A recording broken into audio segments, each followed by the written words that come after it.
Bonjour à toutes et à tous. Cette 8e vidéo risque d'être longue.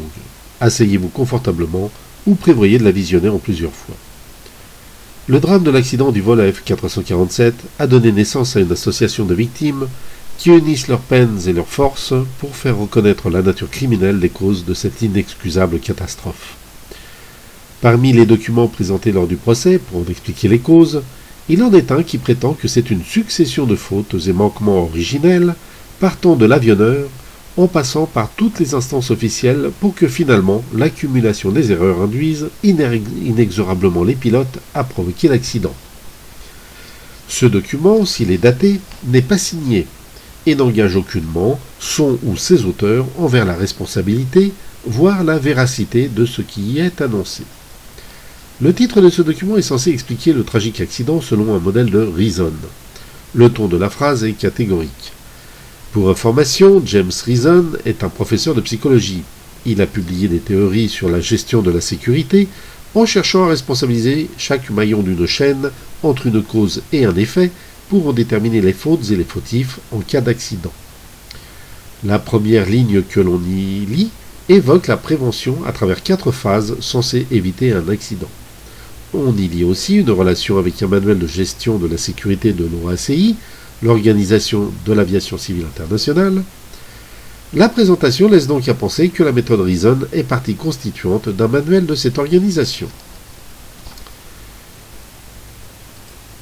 La seconde page indique que si un maillon d'une chaîne de cause est bloqué, l'accident ne se produit pas, soit. C'est à la page 3 que l'exposé devient intéressant. Nous y lisons la définition d'un responsable. Personne qui a la charge d'une fonction, d'une mission, qui a un pouvoir décisionnaire. Ce sont très exactement les attributs d'un pilote.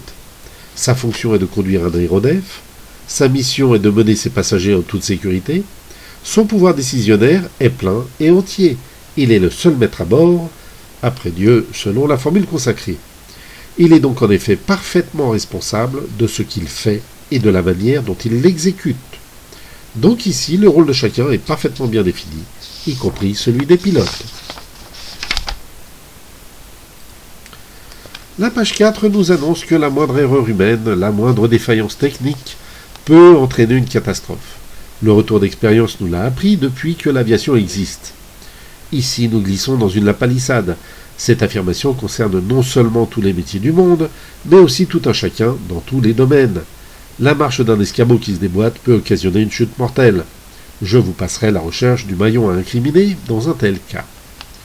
Nous remarquerons que la phrase est au conditionnel. En ce sens, ce qui peut arriver ne le doit pas forcément. Inverse de la loi de Murphy. La 5e page nous annonce. L'équipage peut hériter de conditions dangereuses latentes. Ici encore, présentation au conditionnel. Oui, un équipage peut hériter des aléas climatiques par exemple, ce qui s'est produit avant cet accident, et n'en a pas été la cause. La première condition dangereuse que l'équipage rencontre est l'avion lui-même et le risque mortel qu'il représente en cas de chute. Encore une lapalissade, je vous laisse juge. La page 6 nous présente la couverture d'un manuel de gestion de la sécurité édité par l'OACI.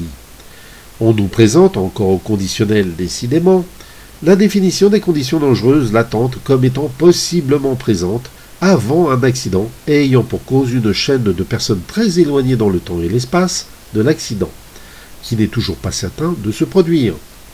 On annonce une liste de facteurs potentiels pouvant être les causes latentes de cet accident. Sauf que la non-identification et l'absence de rattrapage d'un décrochage n'a aucun rapport avec une quelconque chaîne de défaillance comme le définit la théorie. Première démonstration du détournement d'attention pour éluder le plus possible la réelle cause de cet accident. La page 8 annonce sous-estimation de la gravité des défaillances des sondes anémométriques équipant l'aéronef Airbus A330. Personne, et certainement pas un avionneur comme Airbus, ne sous-estime quoi que ce soit, notamment pas les règles de sécurité existantes et, comme nous le savons, terriblement drastiques. Le rapport final du BEA de juillet 2012 le précise sur plusieurs lignes.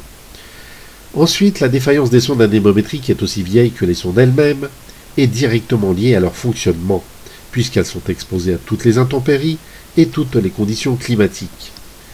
Dernier point, et non des moindres, dans l'accident qui nous occupe, les sondes ne sont pas tombées en panne. Elles ont subi une saturation temporaire liée aux intempéries. Les capteurs n'ont pas été en défaut, puisque libérées quelques instants plus tard, elles se sont remises en service. L'accusation portée ici ne concerne pas l'accident dont il est question. La page 9 annonce que 4 institutions incriminées auraient sous-estimé la gravité du risque lié au blocage simultané des 3 sondes Pitot. Non seulement le risque est connu depuis longtemps par tout le monde, mais Airbus considère que le givrage représente un incident majeur, lequel incident est considéré comme mineur à juste titre par Air France. Vous en trouverez les détails dans ma vidéo dédiée aux sondes. Quant à la formulation blocage simultané des 3 sondes, elle serait risible si le contexte n'était pas si triste. J'en vois mal en effet une des 3 dire « Non, moi je veux pas ».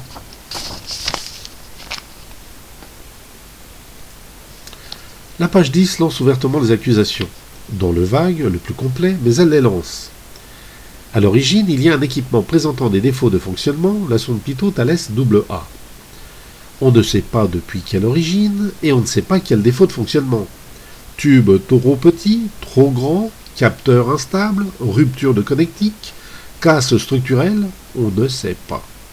Page 152 du rapport du BEA de juillet 2012, nous apprenons que les sondes Goodrich ont également eu des soucis de fiabilité et ont été remplacées par des sondes Thales. Les sondes Pitot sont des instruments de mesure extrêmement sensibles, autant qu'ils sont exposés à des conditions d'utilisation extrêmement sévères. Pourquoi un tel déchaînement d'accusations sur un dispositif aussi bien maîtrisé et connu depuis 291 années, si ce n'est pour masquer les véritables responsabilités? C'est tout l'enjeu de ce document. Ce qui est certain, pour la 3e fois, c'est que celles du vol AF447 ne sont pas tombées en panne. Elles ont juste cessé de fonctionner temporairement et les pilotes ont été formés pour piloter dans ces conditions connues et reconnues par tous les avionneurs, les pilotes et les compagnies aériennes de la planète entière. On remarquera parmi les accusés l'absence de l'OACI, et pour cause, elle est prise en exemple parce qu'elle évoque le raisonnement suivi et est de fait exemptée de toute erreur.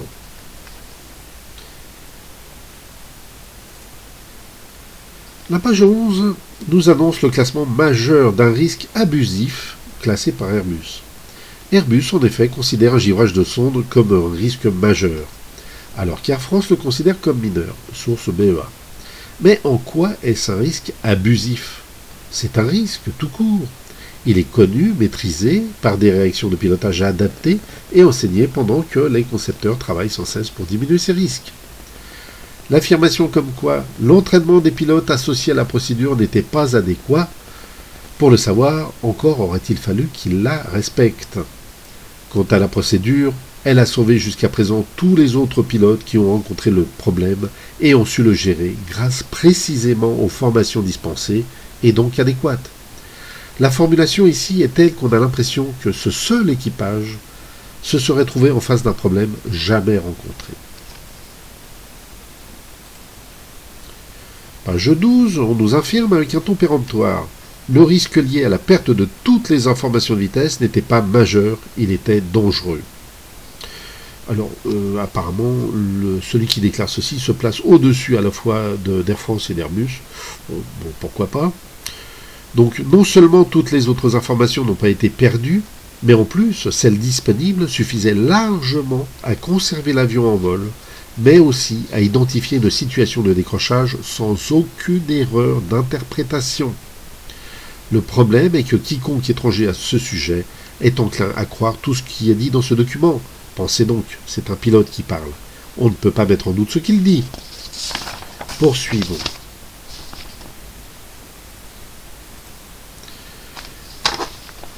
Dans la page 13, c'est maintenant l'Agence européenne pour la sécurité aérienne qui est visée.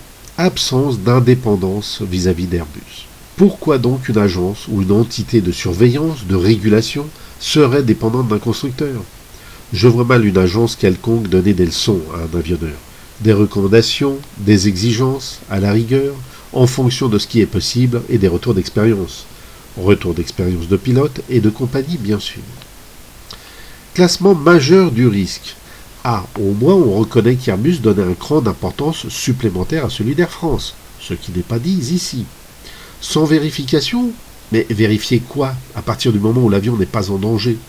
C'est déjà bien que l'avionneur attire supérieurement l'attention. Pour information et pour faire court, un avion sans indication de vitesse reste parfaitement contrôlable. Faillite du suivi de navigabilité. Je vous invite à lire et dire où se trouvent les failles, qui concernent d'ailleurs l'entraînement des pilotes, page 153, et notamment cet extrait que je vous livre. L'hypothèse retenue par l'AESA vis-à-vis du classement des conditions de panne est que l'équipage possède les compétences basiques de pilotage et a reçu sur le type d'avion considéré l'entraînement nécessaire pour appliquer les checklists et les procédures du manuel de vol. On ne peut pas plus clair. Le rattrapage d'un décrochage est la 3e leçon que l'on dispense à un élève pilote. Quant à la procédure en question, elle figure elle aussi dans le rapport du BEA, page 205. Donc, faillite? Où cela, si ce n'est celle des pilotes?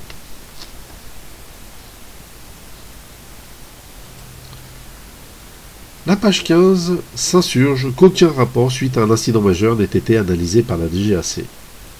Ici, on ignore la nature de la consigne ainsi que l'origine de son refus.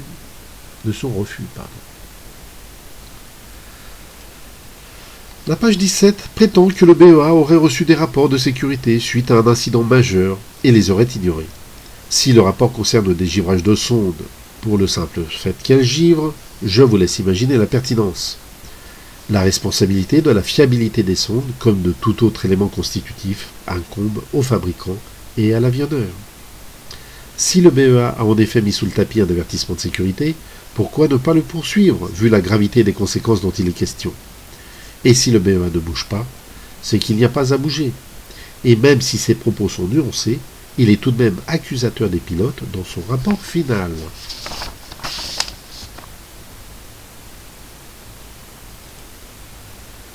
Sur la page 19, nous lisons qu'il y aurait une mauvaise classification d'une procédure concernant le décrochage. C'est franchement secondaire et purement administratif. L'étude et la mise en pratique de plusieurs méthodes de rattrapage de décrochage, suivant les contextes, et en déduire des procédures, quelle que soit leur classification, pourrait être un petit peu plus pertinent vu la catastrophe de ce vol. L'encadré sur les mesures est complètement flou. On y lit, en octobre 2009, les responsables d'Air France prennent tardivement les mesures qu'ils jugent nécessaires pour garantir le niveau de sécurité des opérations aériennes. L'important est qu'ils les prennent. Cet encadré, à part accuser de nouveau Air France sur un retard et des appréciations de la direction, n'apporte rien. La gravité de ce laxisme, si c'en est, n'a déclenché, semble-t-il, aucune poursuite. Nous lisons en dernier. Sous-estimation du risque, information et formation des pilotes inadaptés. Je voudrais bien connaître la compagnie qui sous-estime les conséquences d'un décrochage, ou qui non seulement peut coûter la vie à tous les passagers et l'équipage, mais qui fait perdre aussi un avion. Ici, une fois encore, on tente de disculper les pilotes. On les a mal renseignés et on leur a mal appris. Lesquels pilotes suivent, je le répète, des formations adaptées, tant pour la perte des informations de vitesse que pour le rattrapage d'un décrochage. Je me demande combien de fois je vais le répéter pour recentrer le sujet à chaque fois qu'on veut le dévier, le dénigrer ou le galvauder. La page 20 laisse perplexe. La compagnie Air France a été fondée le 30 août 1933. Elle a donc 90 ans. Et je suppose qu'en 90 ans d'existence, Air France a en effet développé des programmes de prévention des accidents et de sécurité des vols. Sinon, je vous garantis que plus d'un avion serait tombé depuis le temps, en 90 ans. La page 21. Nous y sommes. Les pilotes récupèrent brutalement leur appareil. Nous rappelons qu'un pilotage en mode automatique n'est pas un séjour au Club Med. L'avion est censé rendre la main à n'importe quel moment pour n'importe quelle raison. Il n'y a rien de brutal, si ce n'est que les pilotes doivent reprendre leur rôle et avec une vigilance supérieure. Pilotage hybride, c'est présenté comme une critique ou une difficulté supplémentaire. Et oui, un pilotage manuel, ça arrive. Les 3 sondes, simultanément, j'adore. Comme si, dit précédemment, une des trois refuserait. Ah non, moi je veux pas. Eh bien oui, 3 dehors, 3 givrés. Nous lisons en rouge sur le compte des pilotes, défaut de formation, défaut d'information, avec la conséquence de l'accident en bout de chaîne. Nous voici donc en pleine plaidoirie, les pilotes n'ont rien appris et on leur a rien dit, la conséquence, l'accident. Rentrez chez vous, c'est terminé. Ici, nous montons d'un cran dans la démarche de persuasion à tout prix. La page 22 va nous présenter le déroulement de l'accident façon tour infernale. Dégradation brutale de plusieurs systèmes.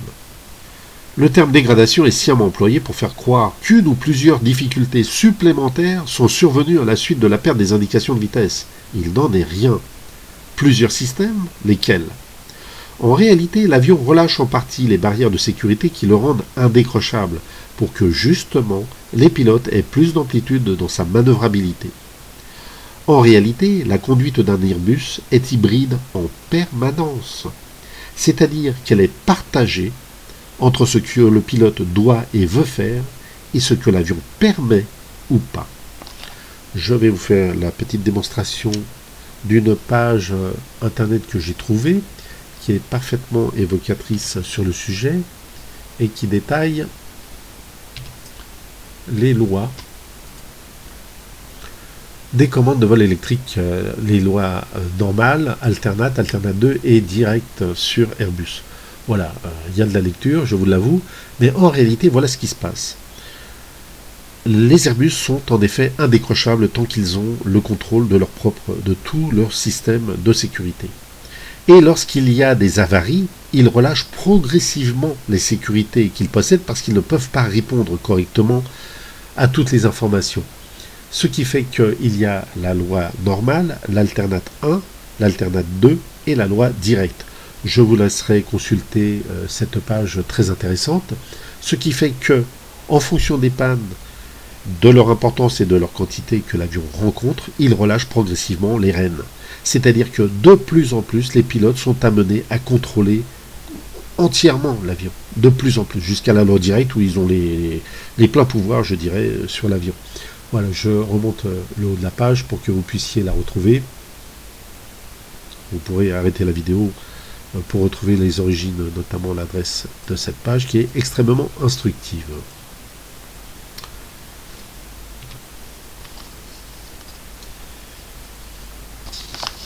Nous allons à présent... Ah oui, c'est même pas fini. Alors, incompréhension de la situation, oui, bien sûr, formule affranchissante pour les pilotes, issue du rapport du BEA, et tentative de faire croire que la perte de vitesse était une découverte.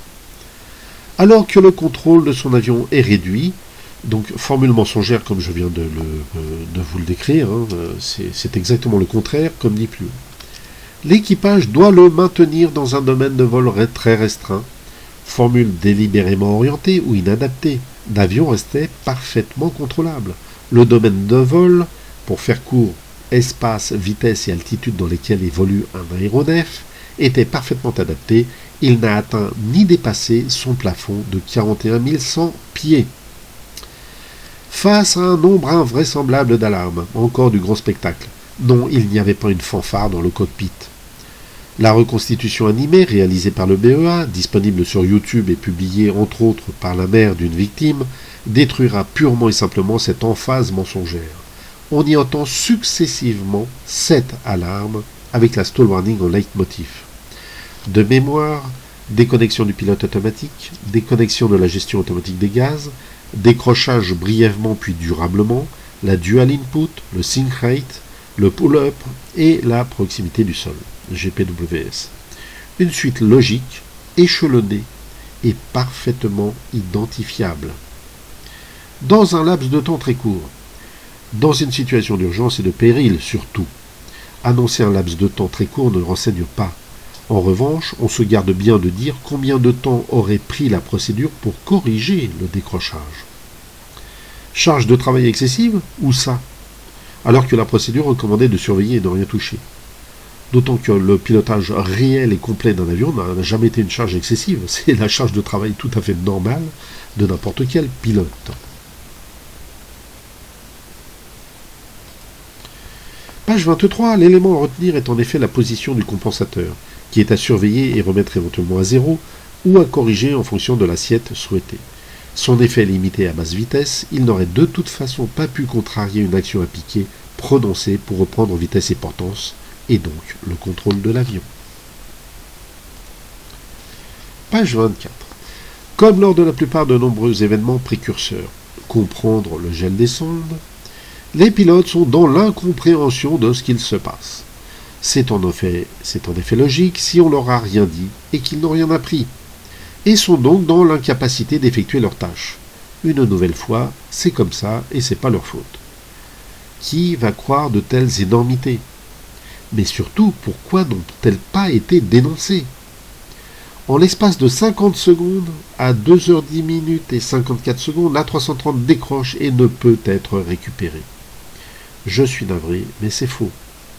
L'avion a mis 3 minutes 07 secondes à tomber depuis 2h11 minutes et 10 secondes à partir de l'altitude de 37 800 pieds, selon l'animation du BEA, disponible sur YouTube et son rapport final, et non pas 50 secondes comme il est écrit et prétendu ici.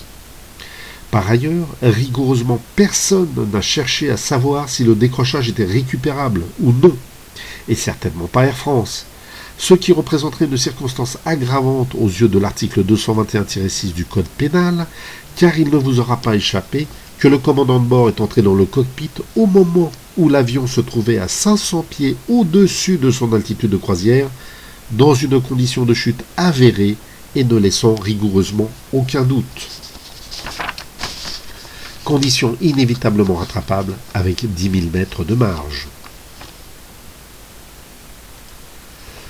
La page 26 insiste sur la dangerosité d'une panne de sonde et insiste une fois encore sur la simultanéité du blocage des 3 sondes. Toujours comme si une des 3 pouvait dire non. Et de décréter que les instances avaient le devoir de la prévenir. Mais comment? On ne sait pas. D'autant qu'il faudra un ciel bleu en permanence.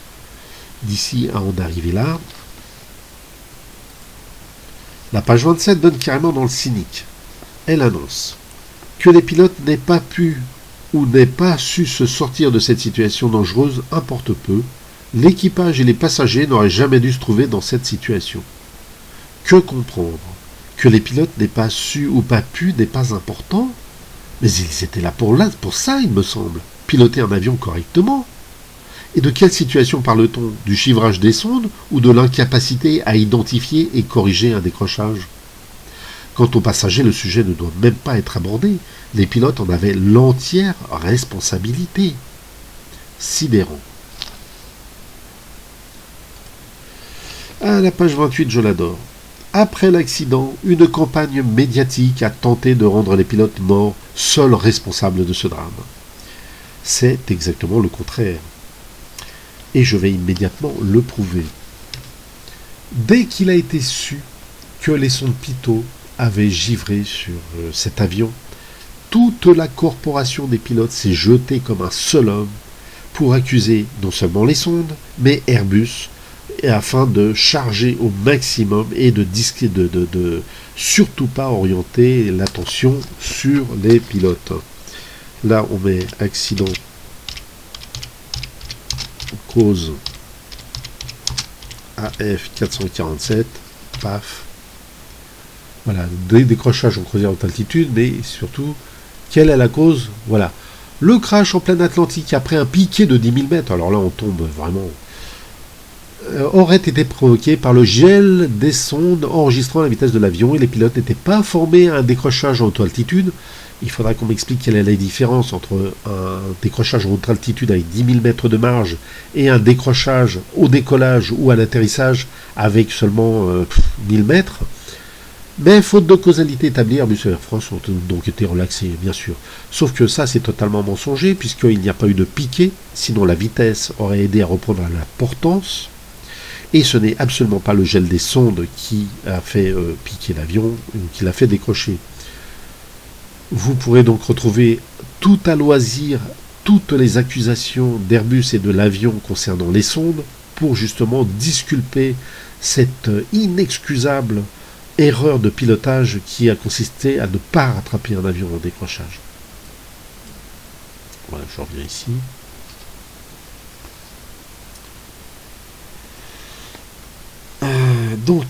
C'est d'ailleurs la corporation des pilotes qui s'est jetée sur les sondes dès qu'on a connu leur défaillance, pour incriminer immédiatement et le plus largement possible Airbus, avec la bénédiction silencieuse d'Air France, qui aurait préféré faire faillite plutôt que de reconnaître une erreur de pilotage.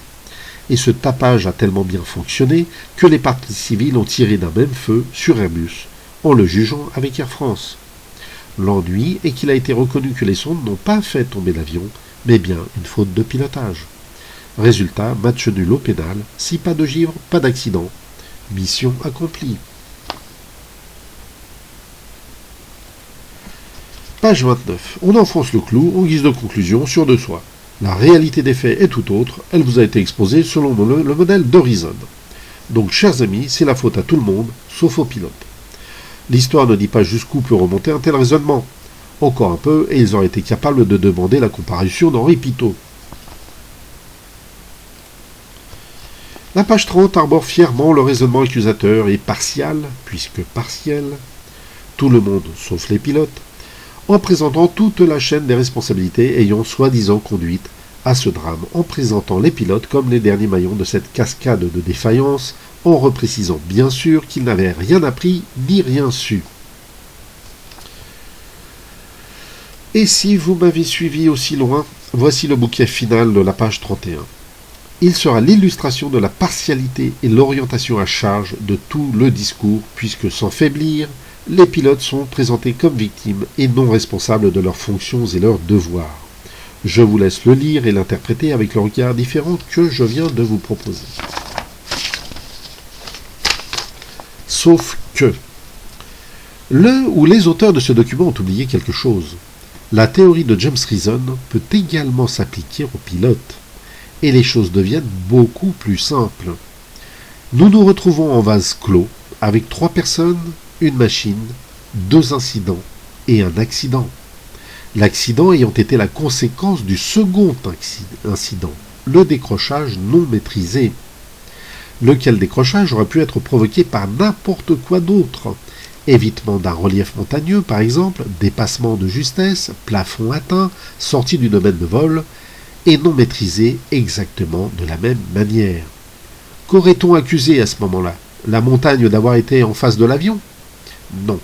L'imprécision du radar, l'absence d'avertisseur de présence de montagne, l'absence d'alarme d'atteinte du plafond de vol, l'absence d'affichage sur l'ICAM, etc., etc.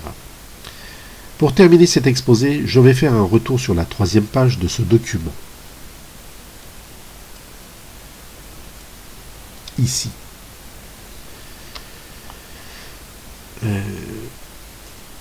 Où, avant même d'avoir présenté la chaîne des intervenants impliqués, comme dans un acte manqué, les accusateurs évoquent la notion de responsabilité qui va se retourner contre eux.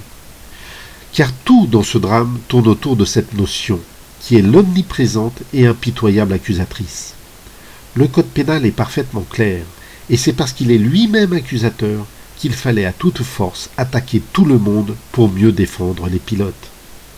Je vous laisserai lire, relire, interpréter, transposer et retourner dans tous les sens et finalement vous rendre à l'évidence de ce que définissent les articles 221-6 et 121-3 du Code pénal. Cette vidéo est enfin terminée, merci de l'avoir suivie. Voici les 2 articles. Je vous laisserai faire un arrêt sur image. Et ici l'article 221-3 que j'ai ouvert dans un autre onglet que voici. S'il est établi que l'auteur des faits n'a pas accompli les diligences normales compte tenu, le cas échéant, de la nature de ses missions, de ses fonctions, de ses compétences, ainsi que du pouvoir et des moyens dont il disposait. Voilà, mesdames et messieurs, je vous remercie infiniment. Bonne continuation et bonne méditation.